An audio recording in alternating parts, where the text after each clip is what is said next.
Explain SHM with the help of a pendulum. तो सबसे पहले मेन हेडिंग है हमारे पास motion of a simple pendulum. First 3 lines के ऊपर आप हेडिंग डालेंगे सिंपल पेंडुलम की।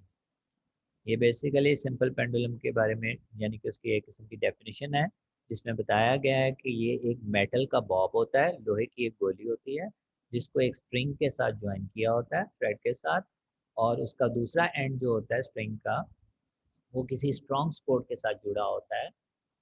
जैसा कि आप डायग्राम में देख सकते हैं, ये एक बॉब है रेड कलर का, स्ट्रिंग के साथ ज्वाइन हुआ हुआ है और ऊपर वाला हिस्सा जो है वो स्ट्रॉन्ग सपोर्ट के साथ जुड़ा हुआ है। तो फर्स्ट 3 लाइंस जो है हमारे पास वो सिंपल पेंडुलम की डेफिनेशन है कि सिंपल पेंडुलम एसएचएम करता है यानी कि सिंपल हार्मोनिक मोशन करता है। ये एक छोटे से बॉब पर मुश्तमिल होता है जिसका मैस एम के बराबर होता है, जिसकी लेंथ जो है वो स्मॉल एल के बराबर होती है, और इसका दूसरा एंड जो होता है स्ट्रॉन्ग सपोर्ट के साथ जुड़ा हुआ होता है। उसके बाद इन इक्विलिब्रियम से लेके आगे एक्सप्लेनेशन है, और ये एक्सप्लेनेशन नेक्स्ट पेज तक जाती है और नेक्स्ट पेज में पोजीशन ओ तक, नेक्स्ट पेज में पोजीशन ओ तक जो है ये हमारे पास एक्सप्लेनेशन है। इन इक्विलिब्रियम से लेके नेक्स्ट पेज में पोजीशन ओ तक जो है ये एक्सप्लेनेशन है। और एक्सप्लेनेशन से पहले आपने ये डायग्राम बनानी है, पेंडुलम की डेफिनेशन के बाद फौरन आपने ये डायग्राम बनानी है जो सामने बनी हुई है। जिन बच्चों ने कल गौर से लेक्चर सुना था जो कि स्प्रिंग का था, mass attach to the spring, उनके लिए ये एक्सप्लेनेशन बहुत आसान हो जाएगी। बस एक बात याद रखना कि रिस्टोरिंग फोर्स जो है जो हमने mass attach to the spring में पढ़ा था, उसमें रिस्टोरिंग फोर्स की वैल्यू हमें पता नहीं थी कितनी है, निकाली जा सकती है लेकिन हमें पता नहीं थी, या उसका फार्मूला हमें पता नहीं था कि उसकी वैल्यू क्या होगी। यहाँ पे जो है रिस्टोरिंग फोर्स की वैल्यू जो है वो हमने लिखी हुई है। ये आप देख सकते हैं, अगर आप बिल्कुल ए पॉइंट पे देखें तो एम जी जो है हमारे पास ऑब्जेक्ट के वेट को रिप्रेजेंट कर रहा है। जैसा कि आप जानते हैं W is equal to M G, M G जो होता है वो वेट को रिप्रेजेंट कर रहा है। और अगर हम इसके दो परपेंडिकुलर कंपोनेंट्स लें, जैसा कि हमने पढ़ा हुआ है F X is equal to F cos theta होता है, F Y is equal to F sine theta होता है, तो इस तरीके से ये दो परपेंडिकुलर कंपोनेंट बनते हैं एम जी के, एम जी कॉस थीटा और M G sine theta. M G cos theta जो है वो स्ट्रिंग के अलोंग नीचे की तरफ, यानी कि ये एम जी कॉस थीटा जो है ये इंक्लाइंड नीचे की तरफ एक्ट कर रहा है, और जो हमारे पास दूसरा है एम जी साइन थीटा वो टूवर्ड्स पॉइंट ओ जो है वो एक्ट कर रहा है। ये एम जी साइन थीटा वाला कंपोनेंट जो है यही बेसिकली रिस्टोरिंग फोर्स है। अब इसके जो दो परपेंडिकुलर कंपोनेंट्स बनाए गए हैं, ये प्रॉपर तरीके से डायग्राम बना के इसके कंपोनेंट्स ड्रॉ किए जा सकते हैं, लेकिन हमारी बुक में सिर्फ इसका इस्तेमाल है कि ये कंपोनेंट जो है वो किस जगह एक्ट कर रहे हैं और इससे क्या असर होता है। तो हम इसके मुताबिक ही अभी हम डिस्कस करते हैं। तो आप सिर्फ जेन में ये रखें कि इसका वेट एम जी है और इसके दो परपेंडिकुलर कंपोनेंट्स हैं जो कि डायग्राम में दिखाई दे रहे हैं, एम जी कॉस थीटा और एम जी साइन थीटा। जिस तरह एफ एक्स होता है एफ कॉस थीटा और एफ वाई होता है एफ साइन थीटा। अब हम आते हैं एक्सप्लेनेशन की तरफ। एक्सप्लेनेशन में हमने ये बताना है कि ये बॉब जो है ओ पोजीशन पे जो है वो रेस्ट पे मौजूद है, क्योंकि अभी हमने इसको डिस्प्लेसमेंट नहीं किया ए की तरफ, ओ पे पड़ा हुआ है तो ये रेस्ट पोजीशन में है। इसका वेट डब्ल्यू नीचे की तरफ एक्ट कर रहा है, टेंशन टी ऊपर की तरफ एक्ट कर रही है, दोनों एक दूसरे को कैंसिल कर लेते हैं, तो ये इक्विलिब्रियम में हालत सुकून में मौजूद है, रेस्ट में है। उसके बाद हम बताएंगे जब इसको ओ से ए की तरफ डिस्प्लेस करते हैं और फिर छोड़ देते हैं तो ये वाइब्रेट करना शुरू कर देता है। लेकिन अब अभी हम सिर्फ ए पॉइंट की बात करते हैं। जब इसको ओ से ए तक लाते हैं तो ए पॉइंट पे जो है इसके ऊपर जो एम जी के दो परपेंडिकुलर कंपोनेंट्स लग रहे हैं वो एम जी कॉस थीटा और एम जी साइन थीटा है। एम जी कॉस थीटा जो है हमारे पास वो टेंशन टी जो ऊपर की तरफ है स्ट्रिंग के लॉन्ग उसको कैंसिल कर देता है, यानी कि इस बॉब की मूवमेंट अलोंग द स्ट्रिंग नहीं है। ये बॉब जो है वो इस साइड को मूव नहीं कर रहा है, तिरछा कहीं भी मूव नहीं कर रहा है, ना ऊपर की तरफ जा रहा है ना नीचे की तरफ। टेंशन और एम जी कॉस थीटा एक दूसरे को कैंसिल कर देते हैं। रिमेनिंग कॉम्पोनेंट रह गया एम जी साइन थीटा। ये एम जी साइन थीटा इसको रेस्टोरिंग फोर्स देता है जिसकी वजह से ये जो है मूव करना, वेट का कंपोनेंट mg sin थीटा ये इसको रेस्टोरिंग फोर्स देता है, जिसकी वजह से ये ए से ओ की तरफ मूव करना शुरू कर देता है। जब ये ए से ओ की तरफ जा रहा होता है तो इसकी वेलोसिटी इंक्रीज होना शुरू हो जाती है, और जब ए से ओ की तरफ जाता है तो ओ पे इसकी मैक्सिमम वेलोसिटी होती है। ओ पे अपनी ओरिजिनल पोजीशन पे आ जाता है, लेकिन यहाँ पे कोई रेस्टोरिंग फोर्स नहीं लग रही, लेकिन चूंकि उसकी वेलोसिटी मैक्सिमम थी इसलिए इनर्शिया की वजह से अपनी मूवमेंट जारी रखेगा ओ से बी की तरफ। और जब वो ओ से बी की तरफ मूव कर रहा होगा तो दोबारा से वेट का कंपोनेंट जो है उसकी डायरेक्शन के ऑपोजिट एक्ट कर रहा होगा और उसकी मोशन को रिड्यूस कर रहा होगा। तो ओ से बी की तरफ जब मूव कर रहा है तो दोबारा एम जी साइन थीटा जो था हमारे पास, जो कि इसका एक कंपोनेंट था, वो बी से ओ की तरफ लग रहा होगा और उसकी आहिस्ता आहिस्ता से जो है स्पीड कम कर देगा और आखिरकार वो बी पे जाके रुक जाएगा। बी पे दोबारा एम जी साइन थीटा जो रिस्टोरिंग फोर्स थी वो ओ की तरफ मैक्सिमम एक्ट कर रही होगी, तो दोबारा से वो ऑब्जेक्ट मूव करना शुरू कर देगा बी से ओ की तरफ। और इस तरीके से जो है वो अपनी वाइब्रेटरी मोशन ए और बी के दरमियान जारी रखेगा। तो ओवरऑल एक्सप्लेनेशन में आप याद रखिएगा कि एक तो हमने ओ पे बताना है कि लेंथ, ऊपर की तरफ जो टेंशन है, ऊपर की तरफ टेंशन और नीचे वेट एक दूसरे को कैंसिल कर रहे हैं तो वो रुका हुआ है। और दूसरा आपने ये बताना है कि ए पे जब लेकर आए तो टेंशन और एम जी कॉस थीटा एक दूसरे को कैंसिल कर लेते हैं, इसलिए इस अलोंग द स्ट्रिंग कोई मोशन नहीं है, सिर्फ एम जी साइन थीटा एक कॉम्पोनेंट है जिसकी वजह से ऑब्जेक्ट ओ की तरफ जाता है। और ए पे एम जी साइन थीटा सबसे ज़्यादा है क्योंकि वेट का कॉम्पोनेंट सबसे ज़्यादा वहाँ पे एक्ट करेगा क्योंकि हाइट पे है थोड़ा सा। और जब वो नीचे की तरफ मूव करेगा उसकी वेलोसिटी बढ़ेगी, ओ पे सबसे ज़्यादा वेलोसिटी है, इनर्शिया की वजह से मोशन जारी रखता है। और जब वो ओ से बी में जा रहा होता है तो दोबारा से एक रिस्टोरिंग फोर्स उस पर एक्ट कर रही होती है जो उसकी मोशन को आहिस्ता आहिस्ता से रोकती है और वो बी पे जाके रुक जाता है। बी पे दोबारा एम जी साइन थीटा ओ की तरफ लग रहा होता है जिसकी वजह से वो दोबारा से मूव करना शुरू करता है ओ की तरफ, और इस तरीके से दो पॉइंट्स के दरमियान वाइब्रेट करना शुरू कर देता है। तो ये जो हमारी एक्सप्लेनेशन थी, जो कि आप अपने अल्फाज में भी एक्सप्लेन कर सकते हैं लेकिन प्रॉपर इंग्लिश में। उसके बाद 8 से आपने हेडिंग डालनी है एक्सेलरेशन की। ये जो पैराग्राफ है इस वक्त मैंने बोल्ड किया हुआ है, इसके ऊपर आपने हेडिंग डालनी है एक्सेलरेशन की।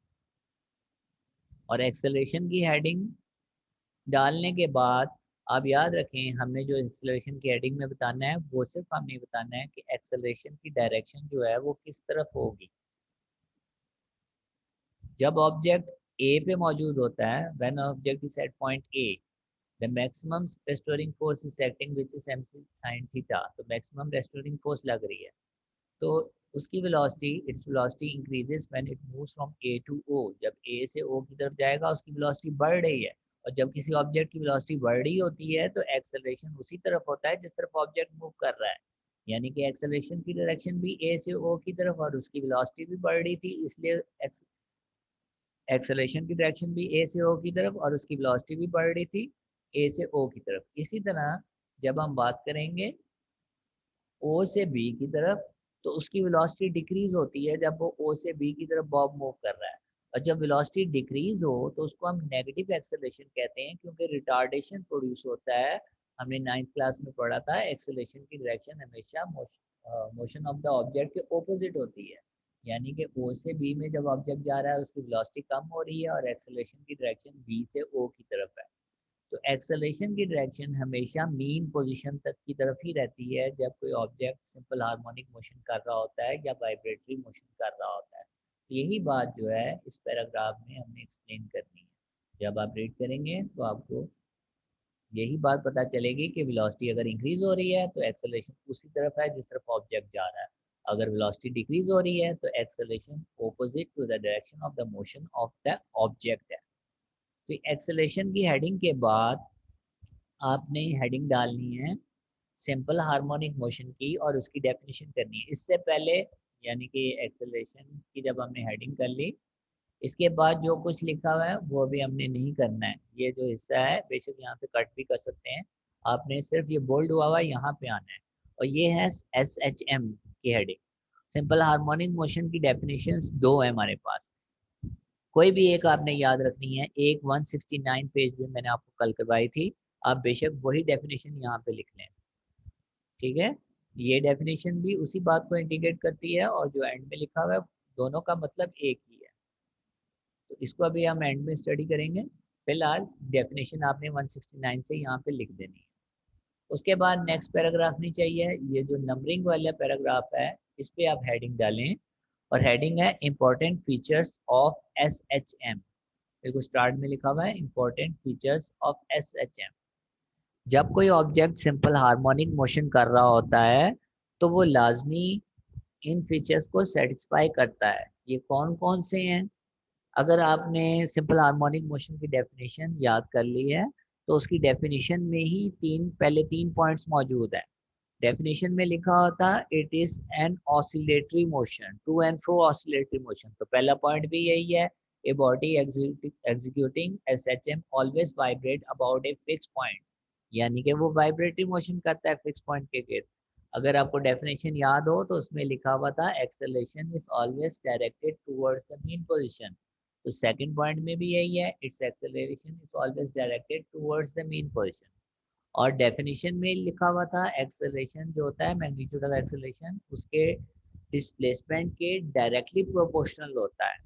ये हमने डेफिनेशन पढ़ा था, यही बात तीसरे पॉइंट में है, the magnitude of acceleration is always directly proportional to the displacement from the mean position. यहाँ पे ये पॉइंट खत्म हो जाता है, डेट से आगे जो है वो ऑप्शनल है, वरना यहाँ पे ये पॉइंट खत्म हो गया। आखिरी पॉइंट जो है हमारे पास वो डेफिनेशन में नहीं लिखा हुआ, वो सिर्फ हमें मोशन ऑफ द ऑब्जेक्ट से ही पता चल जाएगा कि पेंडुलम जो है जब वाइब्रेट कर रहा होता है तो ए और बी जो हमारे पास एक्सट्रीम पॉइंट है वहां पे वो एक लम्बे के लिए रुका होता है। अगर वो रुका होता है तो उसकी वेलोसिटी जीरो है एक्सट्रीम में, और मीन में अगर वो देखें तो मीन में तेजी से जा रहा होता है, तो मीन में उसकी वेलोसिटी मैक्सिमम है। तो यही हमारा आखिरी पॉइंट है कि अगर ऑब्जेक्ट सिंपल हार्मोनिक मोशन कर रहा हो तो its velocity is maximum at the mean position, mean में सबसे ज्यादा है, and zero at the extreme position, और किनारों में जो है वो जीरो होती है और दरमियान में सबसे ज्यादा होती है।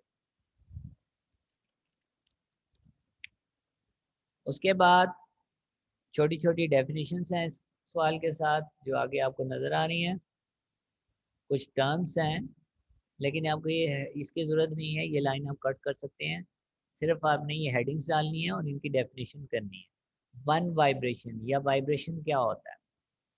पेंडुलम जो होता है वो जब ए से बी में जाता है और फिर बी से वापस ए में आता है तो इसको हम कहते हैं इसने एक साइकिल एक राउंड ट्रिप पूरा किया है, इसी को ही एक वाइब्रेशन कहते हैं। तो यहाँ पे लिखा हुआ है one complete round trip of a vibrating body about its mean position is called one vibration। तो A से B में गया, B से वापस A में आया, वन कंप्लीट राउंड ट्रिप हो गया, तो ये हमारे पास कहलाता है वाइब्रेशन। टाइम पीरियड क्या होता है? एक वाइब्रेशन पूरा होने का टाइम, यानी कि पेंडुलम जो है वो ए से बी में गया और बी से ए में वापस आया, ये एक वाइब्रेशन है। इस दौरान में जितना टाइम लगता है उसको हम टाइम पीरियड कहते हैं। The time taken by vibrating body to complete one vibration is called time period. अब इस टाइम पीरियड के बिल्कुल एंड में आपने क्या लिखना है मैं आपको बताता हूँ। ये फार्मूला जो यहाँ पे आपको नजर आ रहा है, ये फार्मूला जो कि है 10.4, ये फार्मूला आपने वहां पे बिल्कुल उसके एंड में लिखना है। T is equal to 2 pi L/G square root. L length of the pendulum, G gravitational acceleration, pi जो है हमारे पास कांस्टेंट है, और 2 ये फार्मूला हमने ड्राइव नहीं करना। अलबत्ता यहाँ पे तो नहीं लिखना, इस जगह पे तो नहीं लिखना, लेकिन जहाँ पे टाइम पीरियड की डेफिनेशन है इसके बिल्कुल एंड में आपने लिखना है formula T is equal to 2 pi L/G square root, जो अभी मैंने आपको दिखाया है। यहाँ नीचे भी लिखा हुआ आपको नजर आएगा, यहाँ पे भी लिखा हुआ है। तो टाइम पीरियड के एंड में आपने फार्मूला लिखना है। फ्रीक्वेंसी, अब टाइम पीरियड और फ्रीक्वेंसी इनमें एक डिफरेंस है। टाइम पीरियड जो है वो टाइम है एक वाइब्रेशन पूरा होने का, और फ्रीक्वेंसी होती है एक सेकंड में जितनी वाइब्रेशंस होती हैं उसको टाइम पीरियड कहते हैं। हमने एक सेकंड में नोट किया कितनी दफा पेंडुलम वाइब्रेट हुआ, अगर दो दफा हुआ है तो दो इसकी फ्रीक्वेंसी होगी। तो लिखा हुआ है द नंबर ऑफ वाइब्रेशन और cycle of A vibrating body in one second is called frequency, it's frequency it is reciprocal of time period. आगे फर्दर जो है फ्रीक्वेंसी और टाइम पीरियड में एक रिलेशन होता है, वो ये होता है कि फ्रीक्वेंसी को छोटे एफ से रिप्रेजेंट करते हैं, टाइम पीरियड को बड़े टी से। एफ हमेशा बराबर होता है 1/t के, यानी कि एक दूसरे के रेसिप्रोकल हैं। इसकी भी डेरिवेशन है हमारे पास, लेकिन चूंकि हमारी बुक में सिर्फ फार्मूला है तो हमने ऐसे ही फार्मूला याद रखना है कि these are reciprocal to each other. Amplitude क्या होता है? ये डायग्राम में आप देखें, ऑब्जेक्ट जो है वो O से A तक हमने डिस्प्लेस किया हुआ है। तो O से A तक जो मैक्सिमम फासला है, चाहे O से A तक ले लें चाहे O से B तक डिस्टेंस ले लें, ये दोनों डिस्टेंस जो हैं ये आपस में बराबर हैं। तो इसीलिए हम कहते हैं the maximum displacement of the pendulum from its mean position is said to be amplitude, यानी कि मीन पोजीशन से मैक्सिमम जितना किनारे तक गया हुआ है ऑन आइदर साइड, चाहे उस साइड में देख लो चाहे उस साइड में, दोनों बराबर होते हैं, इसको एम्पलीट्यूड कहते हैं। उसने लिखा है the maximum displacement of vibrating body on either sides from its mean position is called amplitude. तो एम्पलीट्यूड बेसिकली उस फासले को कहते हैं जो मीन से एक्सट्रीम तक है, और सबसे ज़्यादा जो होता है डिस्प्लेसमेंट जो होता है, यानी कि मीन से एक्सट्रीम तक जो डिस्टेंस होता है, चाहे राइट साइड में ले लें चाहे लेफ्ट साइड ले लें, इसी को ही हम कहते हैं एम्पलीट्यूड।